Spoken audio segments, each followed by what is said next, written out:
Welcome to Gossip About Gossip, powered by Hedera Hashgraph. In each episode, we'll cut through the hype of blockchain promises and explore real-world examples of organizations creating the next generation of decentralized applications, which will bring trust back to the internet for us all.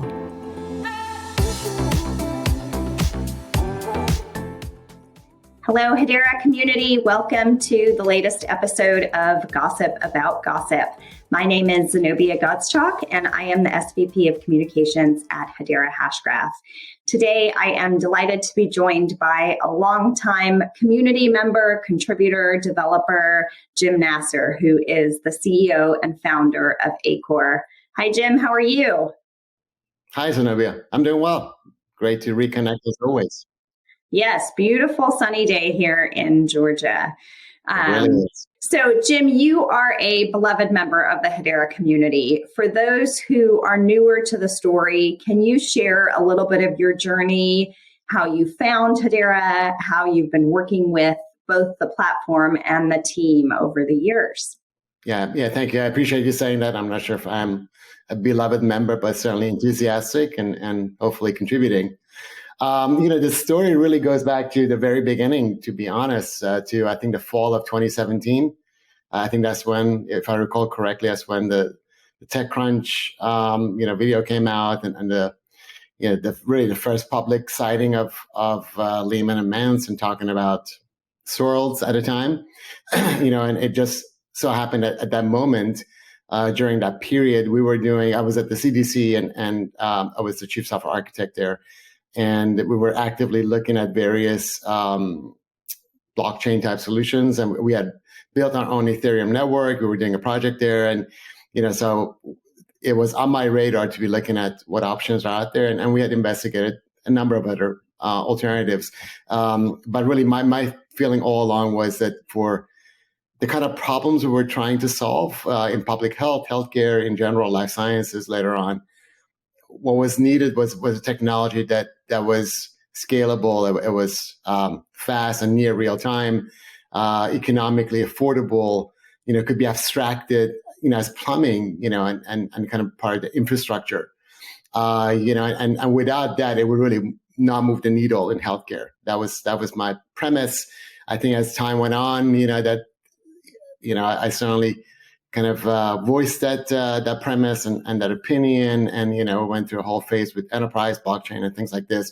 But I think now, 5 years or more, it's quite evident that really a kind of a public DLT is if you're going to go down a blockchain path and you have transparency in mind and you have a large group of entities or players in mind, then a public solution is what's required to move the needle. So that's the story, and we have been at it since the very first days of Hedera in 2018 and H18 and all of that. And yeah, it's been a really interesting journey.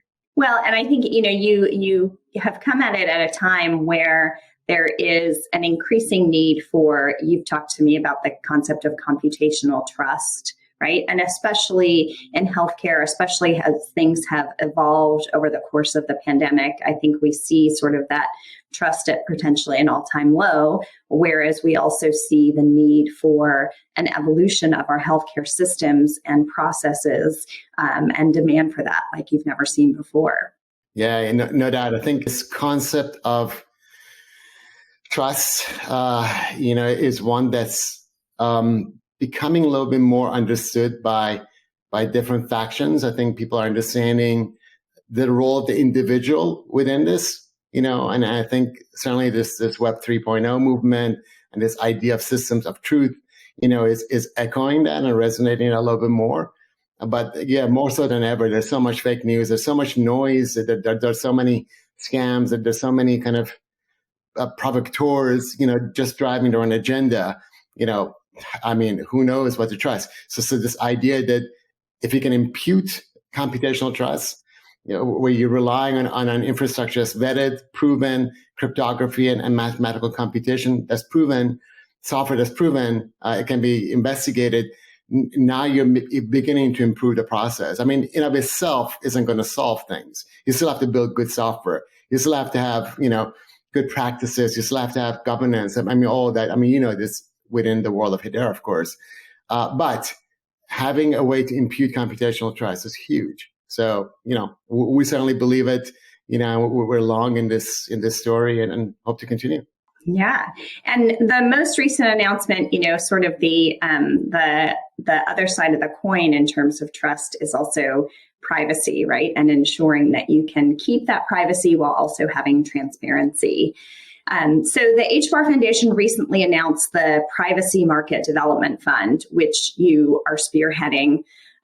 Why do you think there's a need for a specific initiative focused on privacy right now? And can you tell us a little bit about how the fund came about and also your involvement in it?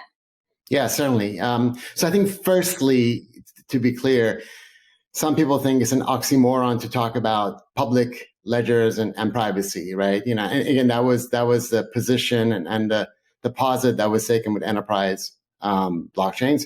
And that really isn't true, right? We know this being in the industry, you can certainly use public ledgers in a manner that can be privacy preserving. And to be clear, I'm certainly not advocating putting people's personal health records or ID credentials and things like this out there in public DLT without any kind of, in clear text or without any kind of additional protections or privacy measures.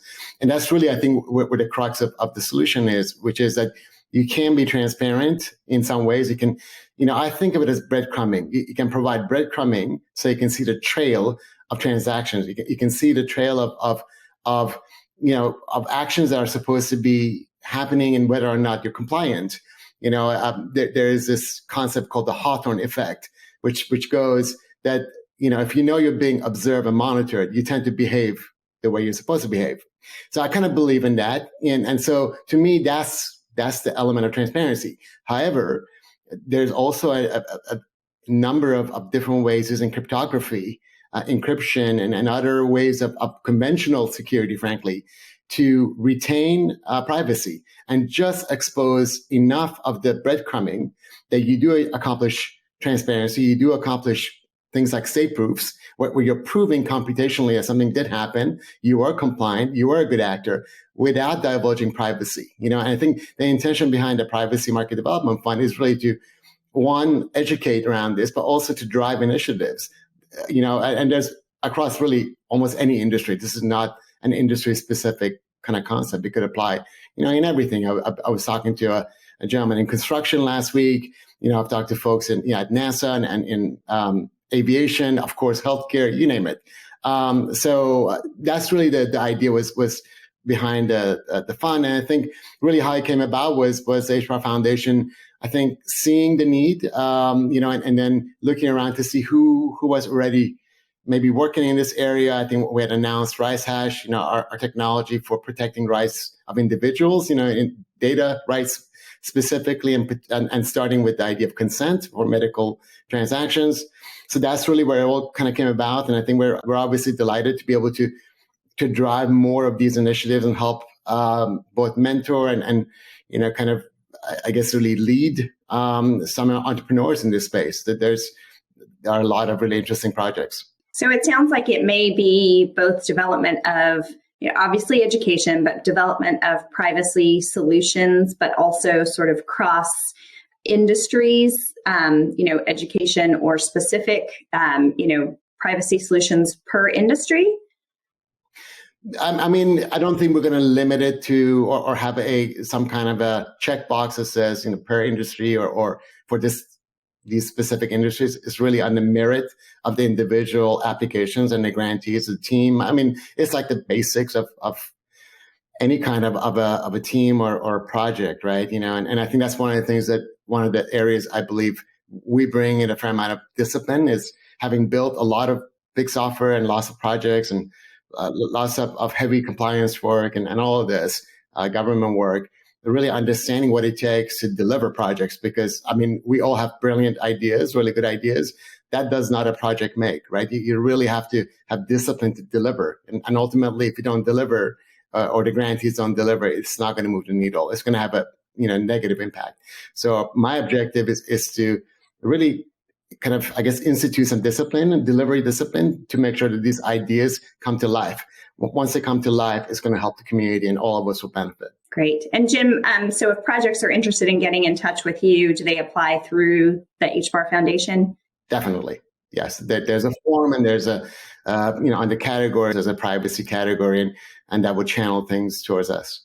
And I would be remiss if I didn't ask you, what is the latest with Acor? I feel like you are always developing amazing new solutions. Every time, we speak, you have something else that has come to market.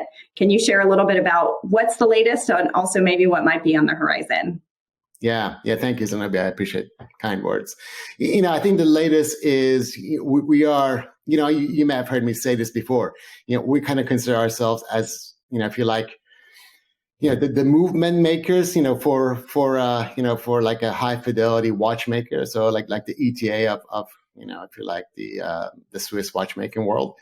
So really our job, we see it as building high fidelity, high scale, anti-fragile gears that you can put into all kinds of different machines, right? That's the way we look at it. Of course, we are very focused on healthcare because our mission, is really to do human-centric work or at least accelerate human-centric work. And I'm excited with some of the work we've done. You may have heard of collaboration we're doing around kind of democratizing clinical research with CureChain. Really excited about that. That's a public, project.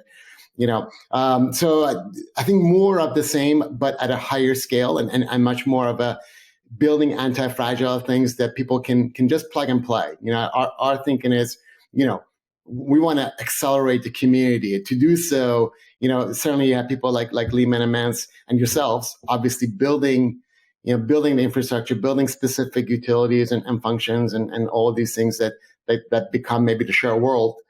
And we see ourselves as building some of those, kind of key gears, right?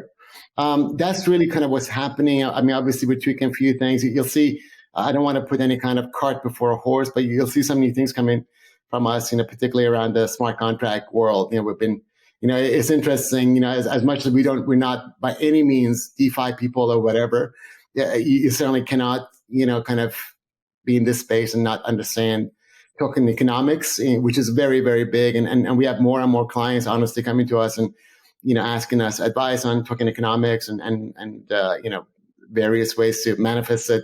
So we've done some interesting work around the area, but, I guess we'll wait and see on that one. Yes. Well, thank you, Jim. We really hope that you will come back and share with us when you have more updates. It's always exciting to see what you have going on. So thank you so much for taking the time to join us today. And we look forward to hearing more from you going forward. Sounds great. Always great to talk to you.